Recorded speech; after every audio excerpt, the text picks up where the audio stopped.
Boa tarde a todos. O meu nome é Ana Sousa e hoje vou falar um pouco sobre a exploração de géneros musicais contemporâneos nas aulas de saxofone do ensino artístico especializado da música em Portugal. Esta investigação foi implementada e realizada no âmbito do meu mestrado em ensino de música na Universidade de Aveiro. O seu objetivo principal foi a implementação e a exploração de uma estratégia educativa alternativa ao que é convencional neste tipo de ensino. Esta concretizou-se no trabalho e na exploração de géneros musicais contemporâneos nas aulas de saxofone. Com objetivos específicos, procurei desenvolver as capacidades musicais e performativas dos alunos envolvidos no projeto, sempre em concordância com o seu nível de motivação e entusiasmo para a prática instrumental. Adicionalmente, procurei introduzir a aprendizagem e o desenvolvimento de novas competências musicais inerentes aos géneros musicais trabalhados.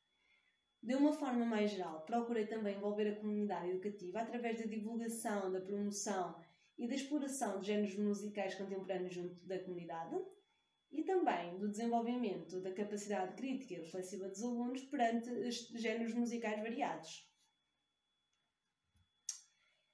O projeto foi implementado numa escola do ensino artístico especializado da música em Portugal, que foi o Conservatório de Música do Porto. Esta é uma escola que se insere na região norte do país, sendo uma grande referência a nível nacional do ensino da música. O ensino artístico especializado em Portugal é um subsistema do sistema de ensino que está dividido em 8 graus, sendo possível também frequentar alguns graus de iniciação antes do início do primeiro. Neste caso, foram envolvidos 2 alunos neste projeto, um deles que frequentava o 2º grau e outro que frequentava o 8º. Este estaria a terminar, então, o seu curso.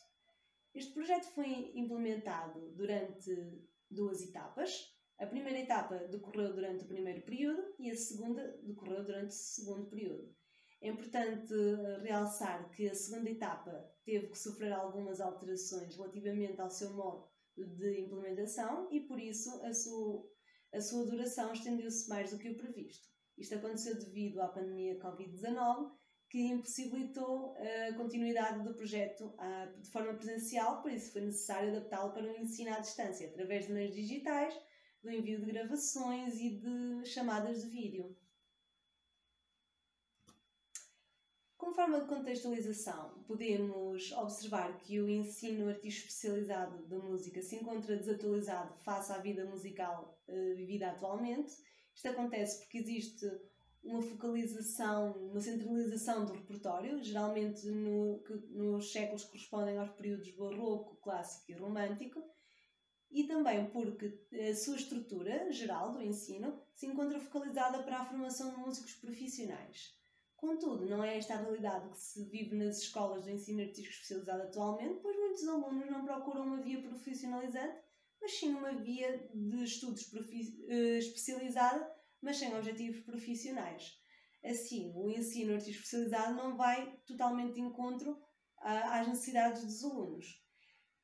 Posto isto, vários autores defendem que é necessário diversificar e flexibilizar o currículo, de modo lá está, a colmatar a falha descrita anteriormente e a ir de encontro aos objetivos dos alunos que o frequentam. Para além disso, os autores defendem também a necessidade de valorizar os diversos géneros musicais que existem, em vez de se focar apenas no trabalho de um repertório muito elitista.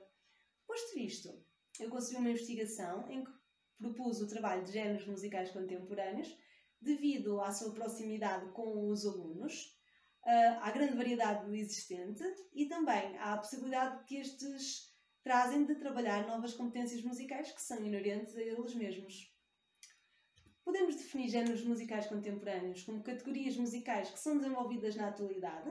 Para isso, compreendi a atualidade como o período de tempo que decorreu desde 1980 até aos dias de hoje, 2020. É um conceito mutável, porque está dependente do dia em que estamos a falar, ou seja, da atualidade. Neste caso, a data de 1980 foi utilizada como um marco, um ponto de viragem, devido à massificação da presença da tecnologia na indústria musical. Não só à sua introdução, mas especialmente à sua massificação, tanto na produção como na divulgação e na reprodução da música. Para esta investigação, eu procedi à análise de 5 programas curriculares da disciplina de saxofone de escolas do ensino artístico especializado da região norte de Portugal, região onde se insere a escola onde o projeto foi implementado. Através da análise destes 5 programas, pude constatar que existem várias tendências comuns aos programas analisados, dentre as quais a presença de um grande número de transcrições de peças de outros instrumentos, correspondentes aos mais diversos períodos da história da música, desde o Barroco até o século XX. Para além disso, existe uma supremacia de peças de compositores franceses de meados do século XX. Isto é facilmente explicável pelo facto de o saxofone ser um instrumento que foi inventado relativamente tarde, se compararmos com os outros instrumentos, e até foi patenteado em 1846, o que faz com que o repertório escrito originalmente para este instrumento seja todo após essa data, e é claro que houve alguns anos de adaptação, por isso apenas no século XX ele começou a ganhar uma maior importância. Dos programas analisados, pude constatar que existe uma diversidade muito reduzida de conteúdos, tanto a nível de peças como de métodos indicados, o que faz com que os 5 programas contenham uma grande quantidade de peças em comum entre todos. E isto veio também prejudicar a introdução de géneros musicais contemporâneos, na medida em que existe uma quantidade muito reduzida de obras destas categorias nos referidos programas. Dos 5 programas analisados, não incluía nenhuma obra de um género musical contemporâneo nem escrita após 1980, e os restantes programas incluíam apenas uma pequena percentagem, sendo que as obras incluídas não refletiam a música não erudita, focavam-se apenas na música erudita, só que escrita após 1980. Dos questionários realizados, foram realizados 2, um aos professores de saxofone da região norte do país e outro aos alunos de saxofone do Conservatório de Música do Porto. Os professores, 79% dos professores indicaram terem trabalhado obras de géneros musicais contemporâneos, contrariando um pouco a tendência observada através da análise dos programas e contrariando também um pouco o observado pelos questionários dos alunos, porque apenas 42% afirmaram terem trabalhado deste tipo de repertório. Contudo, é importante realçar que os alunos sentiram muitas dificuldades na compreensão do conceito e na classificação de obras. Apesar disso, 83% dos alunos demonstraram a intenção de quererem trabalhar este tipo de repertório, após uma breve explicação, e 100% dos professores consideraram que a implementação deste repertório trará resultados positivos aos alunos. Após a análise dos questionários, foram recolhidas vários géneros musicais indicados e foram escolhidos 4 para serem trabalhados neste projeto. 2 alocados à música não erudita e 2 alocados à música erudita. Os 2 alocados à música não erudita foram o pop rock e o blues, indicados pelos alunos e também por alguns professores. Os alocados à música erudita foram a música mista e o minimalismo e pós-minimalismo. Aqui, o minimalismo e pós-minimalismo não foi indicado nos questionários, mas foi incluído pela necessidade de existir mais uma categoria musical relativa à música erudita, mas também pela influência que esta corrente teve na música do final do século XX e principalmente na música do século XXI. Para cada uma das categorias foi realizada uma recolha de peças através de uma extensa pesquisa, que foram escolhidas de acordo com o nível e o desenvolvimento musical de cada um dos alunos, o aluno do 2º grau e o aluno do 8º. Sim, foi apresentada uma lista a cada um dos alunos, que incluía 12 obras, 3 para cada uma das categorias escolhidas. Sim, os alunos tiveram a oportunidade de ouvir as obras aqui expostas, de observar as partituras e puderam tomar uma decisão consciente no momento da escolha da obra que quereriam trabalhar para a segunda etapa do projeto. Aqui neste quadro podemos observar quais foram as obras trabalhadas. Na primeira etapa, uma obra do repertório tradicional, até presente nos programas curriculares da escola, e na segunda etapa, uma obra pertencente à categoria de géneros musicais contemporâneos. Para a avaliação deste projeto foram utilizados diversos instrumentos de avaliação, dentre os quais um diário de bordo, onde foi possível fazer relatos descritivos sobre a implementação do projeto e obter alguns dados qualitativos sobre o mesmo. Depois foi construído um instrumento específico de avaliação do projeto, tanto na versão do aluno como na versão do professor, que consistia num questionário com escalas de Likert. onde cada um pode indicar o seu nível de concordância com as afirmações apresentadas. Neste caso, podemos observar a versão do professor, que inclui 14 parâmetros musicais, em que o professor indica o seu nível de concordância de 1 a 5 relativamente à prestação do aluno.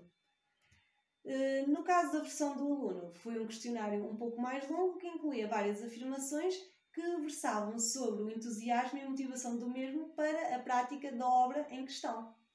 Estes instrumentos foram aplicados tanto na primeira etapa como na segunda etapa para ser possível fazer uma comparação entre as duas, de modo de, no final, a serem retiradas algumas conclusões.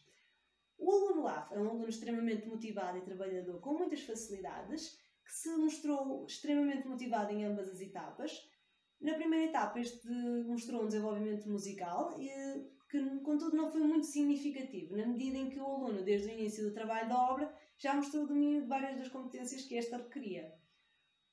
Por outro lado, na segunda etapa, ele demonstrou evolução musical em todos os aspectos trabalhados e esta evolução foi muito significativa. Isto aconteceu porque o aluno demonstrou dificuldades iniciais no trabalho da obra, porque esta possuía características musicais, conceitos que este não estava familiarizado, e então, após o estudo e o trabalho, ele conseguiu adquiri-los e assim teve um grande espaço de crescimento e evolução musical. O aluno conseguiu alcançar um resultado musical bastante satisfatório em ambas as etapas e mostrou-se sempre motivado. Aqui nestes gráficos podemos observar de forma visual uma curva que relata a evolução do aluno em termos gerais. Conseguimos constatar que na segunda etapa é bastante mais acentuada que na primeira. De seguida, o aluno B é um aluno extremamente motivado e trabalhador, que contudo apresenta algumas dificuldades, mas que ao longo do ano letivo as foi trabalhando e superando. Na primeira etapa revelou uma evolução instável e irregular, mas contudo esta evolução foi positiva. Apesar disso não foi extremamente acentuada, mas o aluno mostrou-se sempre muito motivado para o trabalho da obra em questão. Na segunda etapa, o aluno demonstrou evolução musical em quase todos os aspectos trabalhados e esta evolução foi muito mais significativa que na primeira etapa. Isto também aconteceu devido ao facto do aluno não conhecer alguns dos conceitos, algumas das competências musicais inicialmente desta obra, da segunda etapa, mas conseguiu trabalhar também para as superar. De forma geral, o aluno conseguiu alcançar uma interpretação satisfatória da peça nas duas etapas e mostrou-se sempre extremamente motivado. Aqui podemos observar as curvas de evolução, não tão acentuadas como as do aluno A, mas também com uma evolução bastante positiva. Por fim, vamos fazer algumas reflexões que fui observando ao longo de toda a investigação. A primeira prende-se com os programas curriculares analisados da disciplina, que demonstram pouca diversidade entre si e a focalização num repertório muito restrito. Existem poucas obras recentes e seria interessante e importante pensar numa reformulação destes programas curriculares de forma a estarem mais atualizados e a versarem mais sobre as necessidades dos alunos. Isto também se traduziu num desconhecimento por parte dos alunos do conceito de géneros musicais contemporâneos, o que realça e acaba por realçar a importância de um dos objetivos propostos inicialmente, que era a divulgação, promoção de géneros musicais contemporâneos junto à comunidade escolar. A nível de implementação do projeto, este foi bem recebido pelos alunos. Estes mostraram resultados musicais bastante satisfatórios e conseguiram evoluir ainda mais na segunda etapa, com a peça de géneros musicais contemporâneos, do que na primeira. Provavelmente isto deve-se ao facto de não estarem habituados a trabalhar este tipo de repertório, o que acabou por trazer novas competências para a sala de aula. Por fim, termino a minha apresentação reiterando a necessidade de uma investigação mais sistemática e abrangente, de forma a poderem ser realizadas mais conclusões gerais sobre o ensino do saxofone em Portugal. A nível mais abrangente ainda, seria interessante fazer uma investigação tanto não só a nível nacional como a nível internacional para observar se isto é uma tendência apenas em Portugal ou se é uma tendência que se repete noutros países. Termino a minha apresentação mostrando a bibliografia utilizada para a realização desta investigação e agradecendo a todos a presença nesta comunicação. Muito obrigada!